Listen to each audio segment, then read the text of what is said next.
Let me ask you something. When was the last time you felt truly, deeply focused on just one thing? If you're struggling to remember, you are definitely not alone.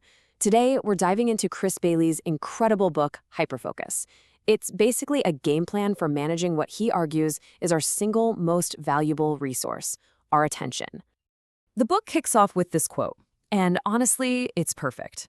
And this isn't just some cool line from a movie, right? It's the core idea that Bailey builds everything on. The quality of your life, your work, your happiness, it's all a direct result of what you choose to focus on. It's a really powerful ideal. But how does it measure up to what our days actually look like? Well, the reality is kind of shocking. According to the research Bailey brings up, when we're on a computer, we can only work for an average of 40 seconds before we get distracted or interrupted. 40 seconds. That's it. That's the massive gap between our desire to focus and the constant pull of everything else around us. So what's going on in that 40-second reality? Bailey has a name for it, autopilot mode. You know the feeling. It's when you're no longer in the driver's seat of your own attention. Instead, you're just reacting to whatever dings, pings, or pops up next. And this isn't a small thing. We're talking about a huge chunk of our day. Some research suggests that up to 40% of our actions are just habits. Now, some habits are great, right? You don't have to think about how to brush your teeth every morning. The problem is when that autopilot takes over the big stuff, like where we're actually directing our most precious resource from one moment to the next. So why is this happening to us? The book gives us this brilliant way to understand why we get so overwhelmed so easily. And here's a hint. It's not because you lack willpower. It all comes down to a fundamental limitation in our mental hardware. To really get why multitasking is, well, a myth, we need to talk about our attentional space. Okay, so this is the key concept, attentional space. The easiest way to think about it is like your brain's temporary scratch pad. It's the mental workbench where you hold all the information you're actively working on, whether you're solving a problem or just having a conversation. But here's the crucial part. It is incredibly, incredibly limited. To make this super clear, Bailey uses this perfect analogy. Our attentional space is just like a computer's RAM. You know what happens when you open way too many programs and tabs, right? The computer slows to a crawl, it gets glitchy, and eventually it just crashes. It is the exact same thing with our brains. When we try to juggle an important report and our emails and also think about what's for dinner, we overload our mental RAM. And that's when we feel overwhelmed, scattered, and can't think clearly. So how do we fix this? Bailey gives us two powerful modes to work with. All right, so if our mental RAM is that limited, how do we get the most out of it? Well, the first tool in our toolkit is the one the book is named after, Hyperfocus. This is the mode for getting deep, meaningful work done. So what is hyperfocus? It's simply the art of deliberately pointing all of your limited attentional space at one single important thing. That's it. It is the complete and total opposite of multitasking. It's about choosing your target and then dedicating all your mental firepower to hitting it. And the reason this is so critical comes down to just how expensive it is to break that focus.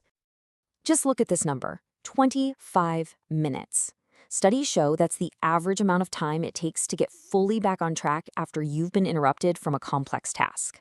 Think about that for a second. That quick glance at your phone isn't a 30-second break. It's a 25-minute productivity black hole. So clearly, we need to protect our focus. But how do we actually do that?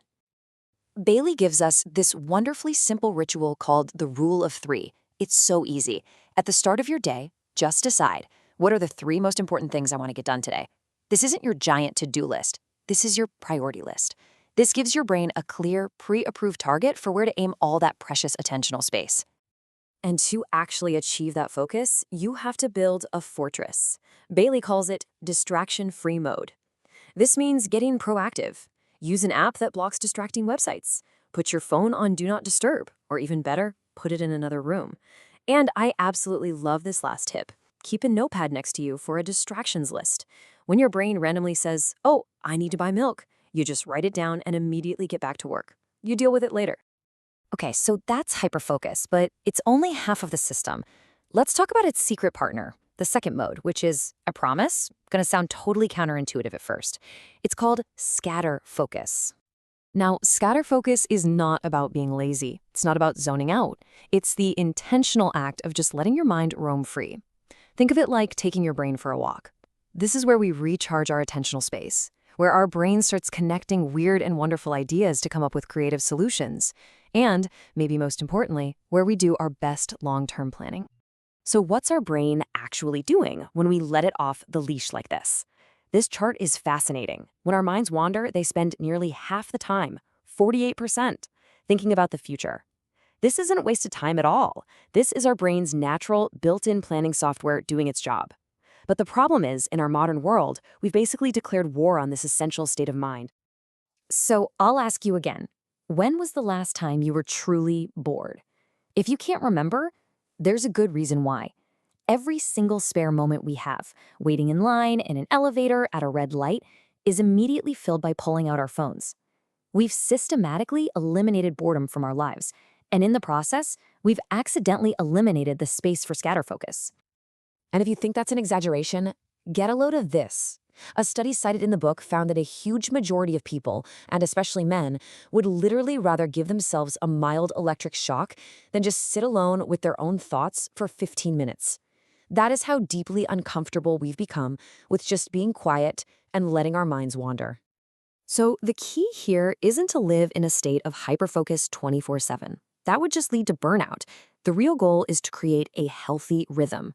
Intense, dedicated periods of hyperfocus, followed by deliberate, restful periods of scatterfocus.